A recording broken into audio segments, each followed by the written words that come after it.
ओम शान्ति। अन्नको प्रभाव मनमा पर्छ, साधनाको प्रभाव साधनमा पर्छ।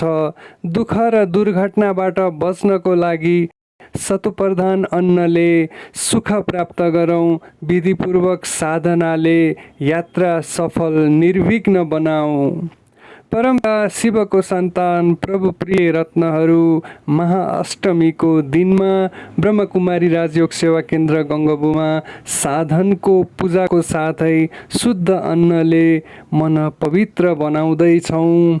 शिव बाबाको यादमा विजयादशमीको हार्दिक मङ्गलमय शुभकामना सबैलाई चढाउँदैछौँ।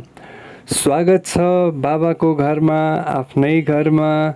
याद र प्रभुको प्रेममा हामी सधैँ सुखी, स्वस्थ, समृद्ध भइरहौँ। धन्यवाद। नमस्ते।